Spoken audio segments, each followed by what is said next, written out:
Start with our next topic name fatty acid and lipids. अब तक हम लोगों ने क्या कर लिया था? अब तक हम लोगों ने कर लिया था कार्बोहाइड्रेट्स, पॉलीसैकेराइड्स, ओलिगोसैकेराइड्स, और हम लोगों ने ओलिगोसैकेराइड्स, पॉलीसैकेराइड्स और मोनोसैकेराइड्स की प्रॉपर्टीज और उनके स्ट्रक्चर्स देख लिए थे और कुछ एग्जाम्पल देखे थे, जैसे कि आपका सेल्यूलोज, ग्लाइकोजन, स्टोरेज पॉलीमर्स जैसे कि स्टार्च और ग्लाइकोजन। उसके बाद हम लोगों ने देखा था स्ट्रक्चरल पॉलीसैकेराइड्स के बारे में, जैसे कि आपका सेल्यूलोज और काइटिन, जो कि सेल वॉल फॉर्मेशन में हेल्पफुल होता है। नेक्स्ट हमने देखा था पेप्टाइडोग्लाइकेन, जो कि एक हेटेरोपॉलीसैकेराइड है। Okay, now we are going to discuss about fatty acids and lipid. Okay, तो लिपिड्स और फैटी एसिड्स क्या होते हैं, आज हम लोग उन्हें देखने वाले हैं। So let's start with our today's lecture.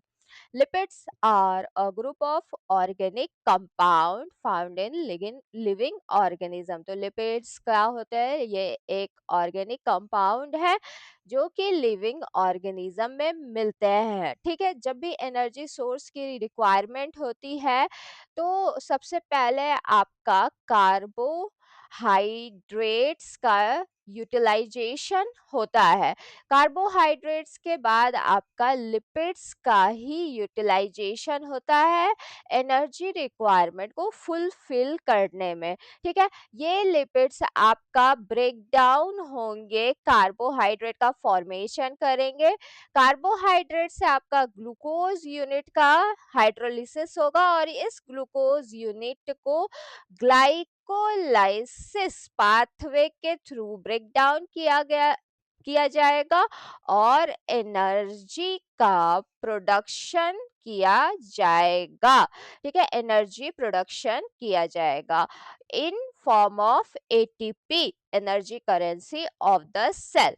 Hope यहाँ तक चीजें आप लोगों को क्लियर हो चुकी होंगी कि सबसे पहले आपका carbohydrate as a energy source utilize होता है और उसके बाद आपका लिपिड बायोमोलिक्यूल है जो कि as a energy source utilize होता है।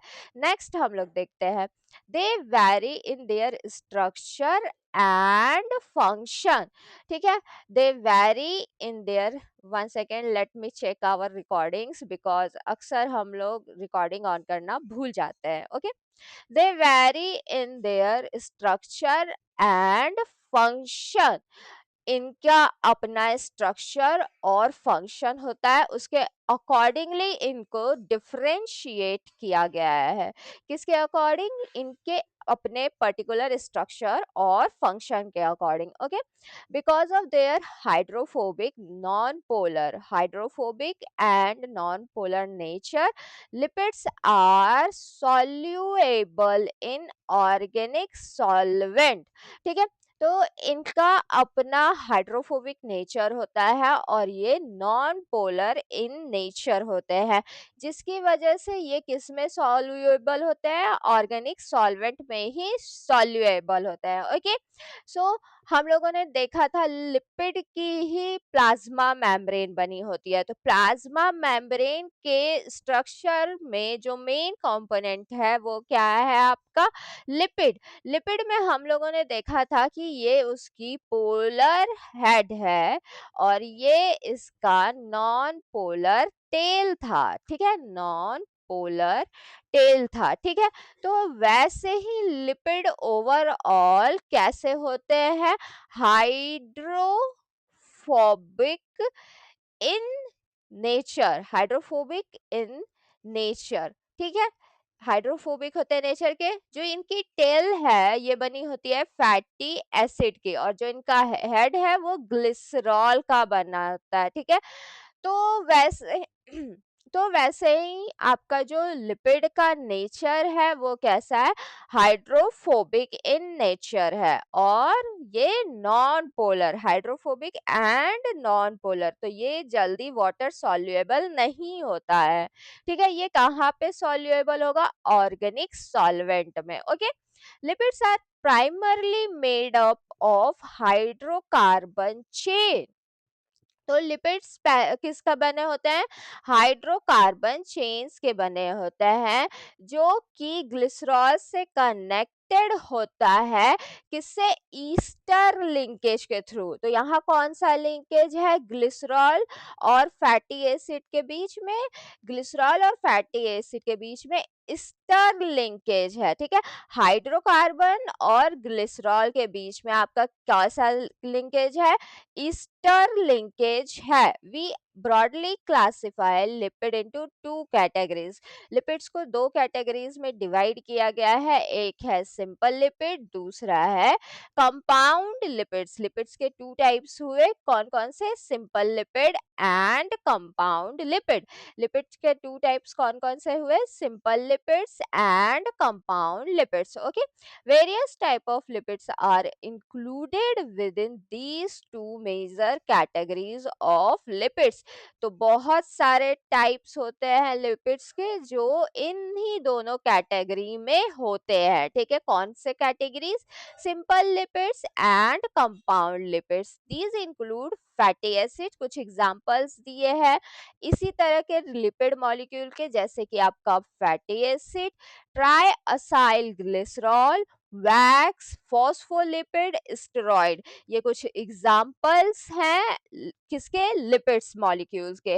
Okay, next we are going to see fatty acid are obtained as a result of hydrolysis of fat। तो फैटी एसिड्स कैसे मिलते हैं? जब फैट की हाइड्रोलिसिस होती है, तो on the hydrolysis of fat we get the fatty acid. Natural occurring fatty acids are generally synthesized from two carbon units. जो नेचुरली अकरिंग फैटी एसिड्स होते हैं वो जनरली किसके? टू कार्बन एटम्स के बने होते हैं, ठीक है। आपका मेन जो फैटी एसिड कंपोनेंट है वो है आपका एसिटाइल को ए। एसिटाइल को ए जब भी फैट का हाइड्रोलिसिस होगा तो वो यही टू कार्बन एटम का एसिटाइल को ए रिलीज करता है, ठीक है। आप ये सब फैटी एसिड मेटाबॉलिज्म में देखने वाले हैं। अभी हम लोग यहाँ पे स्ट्रक्चर डिस्कस कर लेते हैं। ओके, सो इन्हीं दो कार्बन एटम का जो फैटी एसिड है वो नेचुरली प्रेजेंट होता है, इन्हीं दो एसिटाइल को ए का ही ये बना होता है। Okay, and hence contain even number of carbon atoms. तो जनरली जो नेचुरल अकरिंग फैटी एसिड्स होते हैं वो इवन इन नंबर होते हैं, ठीक है। बट कुछ फैटी एसिड्स होते हैं जो कि ऑड इन नंबर होते हैं। मेनली आप फैटी एसिड को देखेंगे तो वो generally I either either 12 carbon atoms का होगा, 14 कार्बन एटम्स का होगा, 16 कार्बन एटम्स का होगा और 18 कार्बन एटम्स का होगा। तो यहाँ से आप देख सकते हैं ये कितने कार्बन एटम्स का है? 18 कार्बन एटम्स का है। ओके, और इस स्ट्रक्चर को क्या कहते हैं? Stearic acid. स्टेरिक एसिड कहते हैं, स्टेरिक एसिड कह रहे हैं। ओके, तो यहाँ से एक फैटी एसिड का नाम याद कर लीजिए, stearic acid. Okay, synthesized from two carbon unit fatty acid chain may be saturated। ठीक है, तो फैटी एसिड्स क्या हो सकते हैं? ईदर सेचुरेटेड हो सकते हैं या फिर और अनसैचुरेटेड इन नेचर, ठीक है। अनसैचुरेशन और सैचुरेशन क्या होता है, इसके बेसिस पे हम लोगों ने फॉस्फोलिपिड को भी डिवाइड किया था, ठीक है। तो सैचुरेटेड फैटी एसिड जिनमें आपका डबल बॉन्ड नहीं प्रेजेंट होता है, okay, no double bonds are present. और अनसैचुरेटेड फैटी एसिड जिनमें आपका डबल बॉन्ड प्रेजेंट होता है, उसे हम लोग क्या कहते हैं? Unsaturated fatty acid. हमने देखा था फॉस्फोलिपिड्स के केस में कि ये आपका किंक का फॉर्मेशन कर रहा है, किसका? किंक का। तो ये यहाँ पे आपकी एक डबल बॉन्ड फाउंड होती है जिसे हम लोग किंक कहते हैं। तो ये कैसा हुआ? अनसैचुरेटेड अनसैचुरेटेड फैटी एसिड, कैसा हुआ, अनसैचुरेटेड फैटी एसिड, ठीक है, और जिसमें सिंपल सिंपल किसी भी तरह की डबल बॉन्डिंग नहीं होती है, उसे हम लोग क्या कहते हैं, saturated fatty acids. Okay, hope यहाँ तक आप लोगों को बेसिक्स क्लियर हो चुका होगा फैटी एसिड का। Fatty acid mainly 2 carbon compound units का बना होता है, इसीलिए ये natural occurring fatty acid mainly आपके इवन इन नंबर्स होते हैं। इनके 2 टाइप्स होते हैं on the basis of bonding. अगर डबल बॉन्ड नहीं प्रेजेंट है तो उसे सैचुरेटेड फैटी एसिड कहते हैं, और अगर डबल बॉन्ड प्रेजेंट है तो उसे अनसैचुरेटेड फैटी एसिड कहते हैं। नेक्स्ट आप देख सकते हैं द नंबरिंग ऑफ फिगर 3.11 और 3.12 देखना है, अभी हम लोग को टेबल 3.3 देखना है। ओके, नेक्स्ट है the numbering of carbon atom in of fatty acid hydrocarbon chain start from carboxyl carbon। कहाँ से नंबरिंग स्टार्ट होती है, कार्बोक्सिल कार्बन से, end at methyl carbon in increasing order. तो यहाँ पे आप देख सकते हैं ये आपका कार्बोक्सिल ग्रुप है, यहाँ से कार्बोक्सिलिक एसिड है, यहाँ से आपकी नंबरिंग स्टार्ट होती है और एंड होती है इस मिथाइल ग्रुप पे, starting from carboxylic group and ending to the methyl group. Okay, तो नंबरिंग कुछ इस तरह से होती है। For example in figure 3.11 and in figure 3.12 carboxyl carbon is designated as 1 and methyl carbon is numbered as 18। Okay, तो ये हम लोगों ने देख लिया। Fatty acids are denoted by total number of carbon followed by colon and then total number of double bond with delta having a superscript number defining the position of double bond in parenthesis। Okay, जब हम लोग lipids की क्या कहते हैं, naming करते हैं तो इस तरह से करते हैं, ठीक है। किस तरह से आप देख सकते हैं, ये अगर ये क्या है आपका सैचुरेटेड फैटी एसिड है, ठीक है, क्योंकि इसमें किसी भी तरह की डबल बॉन्डिंग नहीं प्रेजेंट है। ये पाल्मेटोइलिक एसिड आपका क्या है, अनसैचुरेटेड फैटी एसिड है। तो ये कितने कार्बन यूनिट्स का है, ये 16 carbon atoms containing fatty acid है, ठीक है। फर्स्ट थिंग इसकी नेमिंग कैसे करते हैं, फिर उसके बाद इसमें ये कोलोन रिप्रेजेंट करता है कि इसके बाद आपका क्या है, इसके बाद आपका एक डबल बॉन्ड प्रेजेंट है इस स्ट्रक्चर में, और डेल्टा 9 यानी 9 नंबर का जो कार्बन एटम है वो डबल बॉन्ड कैरी करता है। होप ये लिखने का नेमिंग सिस्टम आप लोगों को समझ में आ गया होगा कि 9 नंबर के कार्बन एटम पे आपकी डबल बॉन्डिंग प्रेजेंट है और पाल्मेटोइलिक एसिड में एक ही डबल बॉन्ड प्रेजेंट है, और यहाँ पे सैचुरेटेड फैटी एसिड्स है तो 0 0 0 यानी एक भी डबल बॉन्ड नहीं प्रेजेंट है। ओके, होप यहाँ तक आप लोगों को लिपिड्स को नेमिंग कैसे करना है ये चीज समझ में आ चुकी होगी, ठीक है। यहाँ पे आप देख सकते हैं पाल्मेटोइलिक, ये लिनोलेइक एसिड का है, किसका एग्जाम्पल है, लिनोलेइक एसिड का एग्जाम्पल है। इसमें आप देख सकते हैं कि 9 और 12, डेल्टा 9 और 12, तो 9 और 10 के बीच में एक डबल बॉन्डिंग है और एक 12 और 13 के बीच में डबल बॉन्डिंग है, और इसमें total number of double bond कितने प्रेजेंट है, 2, और ये कितने कार्बन एटम्स का है, 18 कार्बन एटम्स का है। ओके, तो इस तरह से आपका फैटी एसिड्स का नेमिंग होता है। ओके, नाउ यहाँ से यहाँ तक हम लोगों ने डिस्कस कर लिया था कि कैसे नेम करते हैं। For example fatty acid with 18 carbon with 2 double bonds between 9 and 10 and 12 and 13 will be denoted as 18 is to 2 delta 9 and 12। Okay, तो ये हम लोगों ने फिगर से डायग्राम से देख लिया है लिनोलेइक एसिड का एग्जाम्पल। ओके, किसका एग्जाम्पल? लिनोलेइक एसिड का। ठीक है, नेक्स्ट हम लोग क्या देख रहे हैं? Mono sorry mono unsaturated fatty acid किसे देखने वाले हैं? Mono unsaturated fatty acid. उसके बाद हम लोग पॉली अनसैचुरेटेड फैटी एसिड देखेंगे। ठीक है, मोनो मीन्स क्या होता है? सिंगल। जैसा कि स्टार्टिंग से ही हम बताते आ रहे हैं कि मोनो का मतलब होता है single. Therefore mono unsaturated fatty acid contain only a single double bond, for example oleic acid. तो मोनो अनसैचुरेटेड फैटी एसिड के पास सिंगल डबल बॉन्ड होने वाले हैं और इसका एक एग्जाम्पल है जिसे ऑयलिक एसिड कह रहे हैं। क्या कह रहे हैं? ऑयलिक एसिड कह रहे हैं। ठीक है, पॉली अनसैचुरेटेड फैटी एसिड इसी बेसिस पे आप लोग डिफाइन कर सकते हैं कि क्या होता है। As name suggest, these fatty acid contain more than one double bond। Example linoleic acid जो कि एक एसेंशियल फैटी एसिड है जो कि हम लोग मेटाबॉलिज्म में देखेंगे।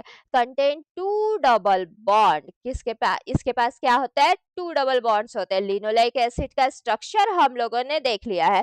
ये बहुत इंपॉर्टेंट क्वेश्चन है, कॉम्पिटिटिव एग्जाम में पूछा जा सकता है। ठीक है, लिनोलेइक एसिड कंटेन 3 लाइनोलेनिक, एक और एसिड है जिसे हम लोग लाइनोलेनिक एसिड कहते हैं। ये लिनोलेइक एसिड और लाइनोलेनिक एसिड दोनों ही आपका एसेंशियल फैटी एसिड है जो कि बॉडी खुद से जनरेट नहीं करता है, इसे आउटसाइड सोर्स से कंज्यूम करना पड़ता है। ठीक है, these two fatty acid are essential fatty acids. तो यहाँ से आप याद रखेंगे ये क्या है? ये दोनों एसेंशियल फैटी एसिड्स है।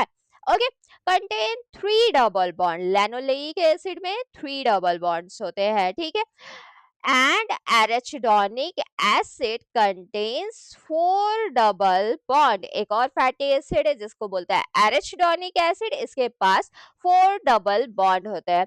अब हम लोग टेबल 3.3 में एराचिडोनिक एसिड का भी स्ट्रक्चर देख लेते हैं, पर उससे पहले टेबल 3.3 में कुछ फैटी एसिड है सैचुरेटेड, उनके नाम देख लेते हैं। आपका लॉरिक एसिड कितने कार्बन एटम्स का है? 12 कार्बन एटम्स का। Lauric myristic acid 14 carbon atom का। पैल्मिटिक एसिड 16 कार्बन का। स्टेरिक एसिड 18 कार्बन एटम्स का और एराचिडिक एसिड आपका 20 कार्बन एटम्स का होता है। ये पूरी सीरीज पैल्मेटिक एसिड, स्टेरिक एसिड और इसके नंबर ऑफ कार्बन एटम्स आपको याद करने हैं क्योंकि ये कॉम्पिटिटिव एग्जाम में पूछे जाते हैं। Lauric 12, myristic 14, palmitic 16, stearic 18, arachidic 20। Now it's time to see unsaturated fatty acid like palmitoic acid, which is 16 carbon atom containing fatty acid in which one double bond is present at carbon 9 position। Okay, तो carbon 9 पे आपका एक double bond present है और ये palmitoleic acid है। Palmitoleic acid 16 carbon with one double bond at carbon 9। Okay, next है आपका ऑयलिक एसिड जो कि आपका क्या है?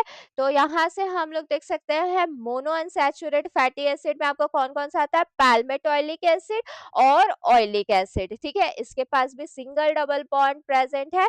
कौन सी पोजीशन पे? 9 पोजीशन पे और इसकी नंबरिंग 18:1 है। ओके, नेक्स्ट है लिनोलेइक एसिड जिसमें आपका 2 carbon atoms present 18 carbon atoms का है जिसमें 2 डबल बॉन्ड प्रेजेंट है 9 और 12 पोजीशन पे। फिर है आपका एराचिडोनिक एसिड जिसमें आपका 4 डबल बॉन्ड प्रेजेंट है।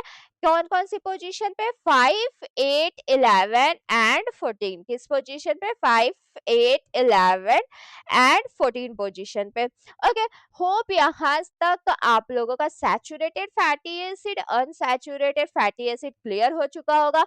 उनकी नेमिंग कैसे करते हैं वो चीज क्लियर हो चुकी होगी, और टाइप्स ऑफ फैटी एसिड यानी saturated, unsaturated fatty acid clear हो चुका होगा। तो ये था आपका फैटी एसिड और लिपिड्स का बेसिक। होप यहाँ तक आप लोगों को एनसीईआरटी की सारी लाइन बाय लाइन समझ में आ चुकी होगी। अगर वीडियो अच्छी लगी हो तो like, comment and subscribe the channel. Hashtag biotechnet एंकी, हैशटैग बायोटेकनेट एंकी। ओके, तो आज के लिए इतना ही। नेक्स्ट हम लोग एग्जाम्पल्स देखने वाले हैं, classification of the lipids. Thank you.